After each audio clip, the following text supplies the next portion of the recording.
Welcome to our channel. చిన్నపిల్లల నుండి పెద్దవారి వరకు ఎవరికైనా సరే కొంతమందికి ఆకలి అవ్వదు అనమాట.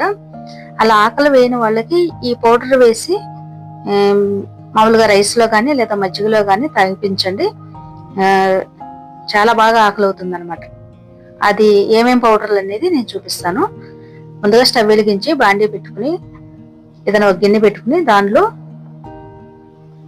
జీలకర్ర వేయించుకుంటున్నాను. అవి కొద్దిగా దూరగా వేగిన తర్వాత పక్కన పెట్టుకుని మిరియాలు కూడా వేయించుకోవాలి దూరగా. అలాగే శొంఠి మనకి మార్కెట్లో దొరుకుతుంది కదా, డ్రై జింజర్, ఆ శొంఠిని తెచ్చుకుని ఇలా వీటిని కూడా వేయించుకోవాలి. ఇవన్నీ ఆరబెట్టుకోవాలి. కొద్దిగా చల్లారిన తర్వాత మిక్సీ పెట్టుకోవాలి. ఈ శొంఠి అయితే డైరెక్ట్ గా మిక్సీలో వేస్తే నలగదు కాబట్టి ఇలా రోట్లో కచ్చా పచ్చగా దంచుకోవాలి. మొత్తం పౌడర్ లాగా చేయాల్సిన అవసరం లేదు.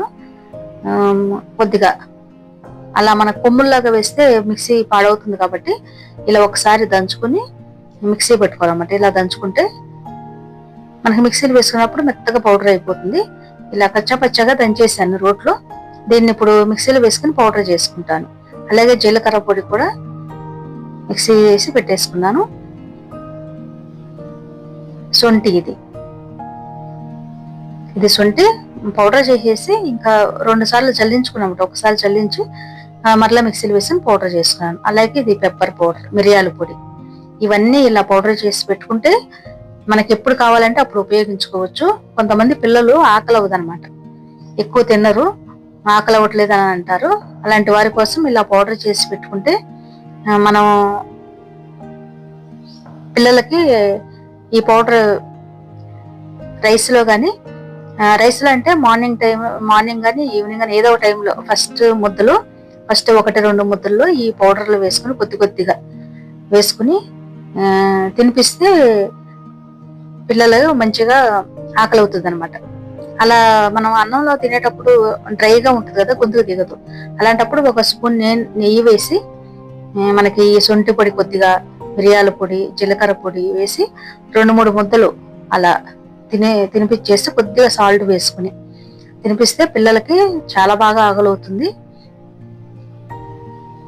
పిల్లలనే కాదు పెద్దవారికి కూడా కొంతమందికి ఆకలి అవ్వదు. అలాంటి వారి కోసం ఇలా పౌడర్ చేసేసుకుని మనకి ఎప్పుడు కావాలంటే అప్పుడు తినవచ్చు. లేదా జీలకర్ర, శొంఠి పొడి ఇలాంటివి వాటర్లో మామూలుగా డైరెక్ట్గా నోట్లో వేసేసుకున్న పౌడర్ని వాటర్ కూడా తాగేసేయచ్చు. లేదా ఇలా మజ్జిగలో అయినా సరే తాగొచ్చు. నేను మజ్జిగ తీసుకున్నాను, 1 గ్లాసులో కొద్దిగా సాల్ట్ వేసాను.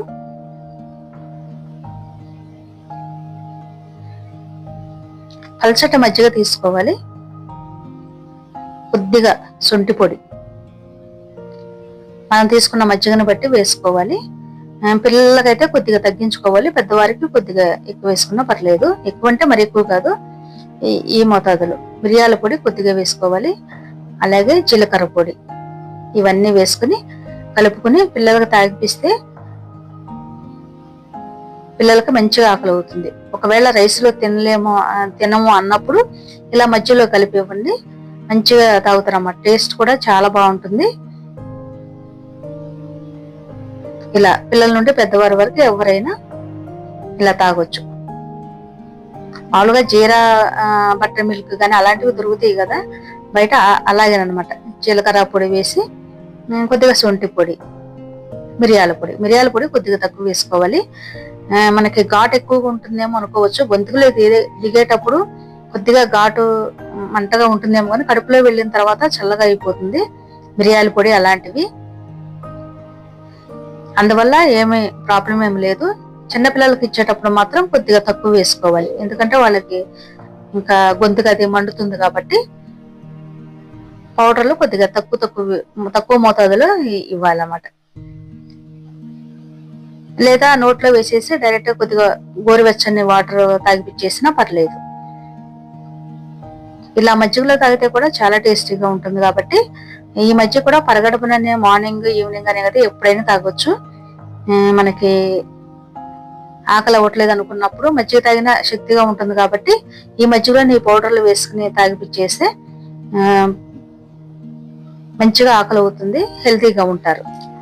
శొంఠి శోధిస్తుంది అంటారు కాబట్టి మన నరాల్లోకి వెళ్ళి ఇది మంచిగా దానిలో లోపల ఏమున్నాయి కీళ్ళ నొప్పులు కానీ ఇంకా ఆకలి అవ్వకపోవటం ఏ వీక్నెస్ ఉన్నా సరే మొత్తం పోగొడుతుంది. శొంఠి చాలా బాగా పనిచేస్తుంది.